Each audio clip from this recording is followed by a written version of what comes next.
Hey everybody, I'm Jordan with Warp Fire Minis, and today we're going to break down some battle tactics. And the good news for 4th edition is that all the battle tactics are pretty easy, but they're actually kind of not, so let's talk about it. So for those of you who are new to Age of Sigmar, we do have these things called battle tactics. And what it is at the start of each one of your turns, you're going to choose a battle tactic, and it's just a secondary mission that you're trying to complete. And for 4th edition, if you complete your battle tactic at the end of your turn, you're going to score 4 points. And that's a really big deal because whoever has the most points is the winner at the end of the game. And for 4th edition, you're going to score a maximum of 10 points in each turn. And so it's going to be 6 for holding the primaries and doing the mission things. And then it's going to be 4 for your battle tactic. So you want to make sure you score that every round. And so for 4th edition, we've got 6 universal battle tactics that everyone has access to. And we're going to break those down into 2 different groups. We've got positional tactics, which just require us to be in a certain zone. Then we have active tactics. We're going to have to go out and do something, take objectives, or kill an enemy unit. We got 3 each one, so we're going to start out with the positional battle tactics. So first up, we've got Take Their Land. And this is probably going to be the most common battle tactic you're going to see in every single game. And all you have to do is you pick a terrain feature that's wholly outside your own deployment zone, and then you control it at the end of the turn. And for controlling terrain, it's just like controlling an objective. Whoever has the most models within 3 inches of it is going to control it. And this one's pretty easy because remember, at the start of your turn is when you're choosing to do it. So you can see that one of your units can just walk over there next to a terrain feature, pick it, or if you're going to deep strike something in this turn to go over there and stand next to it, you're going to be able to score it pretty reliably. The next one's going to be Seize the Center. And this one, you just have to have 2 of your units standing within 3 inches of the center of the battlefield and not be in combat. So again, a really easy concept, just move 2 things forward, stand near the center, boom, tactic scored. And last up for the positional tactics is Take the Flanks. And for this one, you just have to have a unit within 6 inches of each battlefield edge, and just on the short side, so like 1 to your left, 1 to your right. And they changed this one, it was similar to Surround and Destroy from before, but this one just being within 6 means like something with a huge base. You can go over there and just be barely within 6 inches of it, and you're going to be able to score it. The only catch is that you have to be wholly outside of your own deployment zone. So it's going to be really easy on those missions where you're only 11 inches up, but the missions where the deployment zones go all the way up to the full half of the board, it's going to be a little bit trickier and something you're going to score later in the game. And then also one more restriction is that they can't have been set up that turn. So that means no teleporting to score it, no deep striking to score it. It's something you're going to have to be on the board and then walk over there to it. And so all of these are pretty simple concepts that seem like they're going to be really easy to score, but let's jump over the table and I'll show you where things get tricky. First up's going to be Seize the Center, and this is one we're going to see a lot of players choose to do for their very first tactic if they're going first, round 1. For that one is just, you have the 2 units, you move them to be within 3 inches of the center of the battlefield. So like Seraphon player, they just run 2 units up, boom, tactic scored. But where the tricks come in is we can still spend our CP to do those new commands to potentially deny. So if you have a good shooting unit, like 6 Jezzails, you spend the CP for covering fire, and now 6 Jezzails on average, like, they're going to drop a little foot hero, kill him, and now you failed your tactic. And that'll be something in deployment, people may start putting those shooting units towards the center, so that if you try to do an early Seize the Center, they're likely going to be the closest target, and boom, they're going to shoot you. And so all these new commands you're going to have to be on the lookout for all of your battle tactics. Like covering fire, they're going to try and shoot you and kill you. And then the other one's going to be countercharge. So if you move up and you get within 12, the opponent can spend 2 CP and try to charge you. And turn 1, they're likely going to be like 12 inches away or so. So they're not going to spend 2 CP to try and roll boxcars. It's not good value. It's not going to happen very often. But in a situation like if Skaven goes first, they're going to push a unit up towards the center of the battlefield, and then that's denying you Seize the Center. Because now if you move these 2 units towards the center, I am 100% going to countercharge, and now boom, you failed your battle tactic. And then we don't know all the War Scrolls yet, but there are going to be other abilities that pop up too, like the Storm Fiends, for example. They can pop up at the end of any movement phase. So you might move up and think you're safe, and then boom, 3 Storm Fiends are 9 inches away. I spend 2 CP and I fish for a 9-inch charge, and I'm likely not going to get it, but if I do, that's a big 4-point swing my way. And then even with the Verminlord Deceiver, We don't know if his spell made it into 4th edition, but Dreaded Skitterleap used to let you teleport 6 inches away from somebody. And there are going to be other teleport spells out there too, so again, you might move up, think you're safe, then they're going to teleport,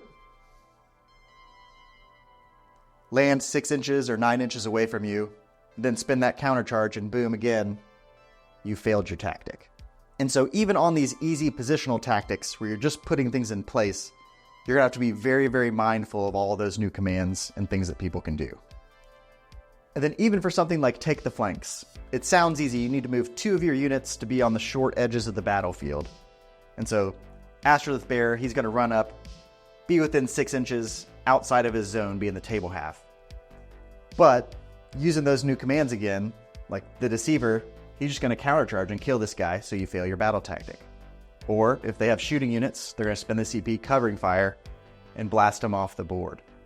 And so positioning things like this, especially on this mission, if you get up onto these side objectives, you want to control the objectives anyways, but if you kind of skew your units a little bit to the side, not only are you contesting the objective, but you're also denying take the flanks.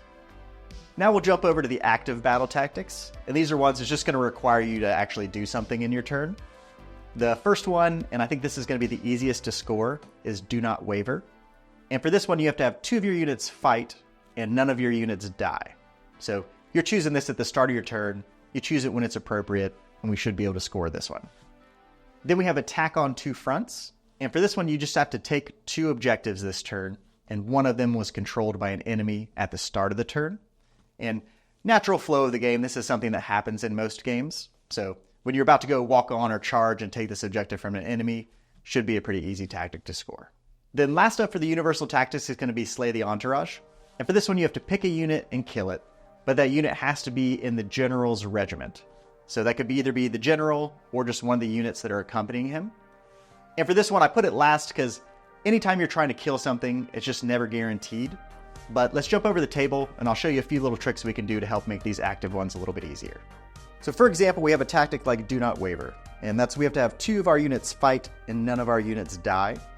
And so again, the biggest thing, watch out for those commands. You don't want a situation where they're going to countercharge you and kill one of your units. You don't want a situation where they're going to shoot you with covering fire and kill one of your units. But outside of that, when it goes to scoring it, keep in mind you can do things like, if we charge both of these guys in, Draca goes in, and so does Durthu. As long as you've charged, you're still eligible to fight.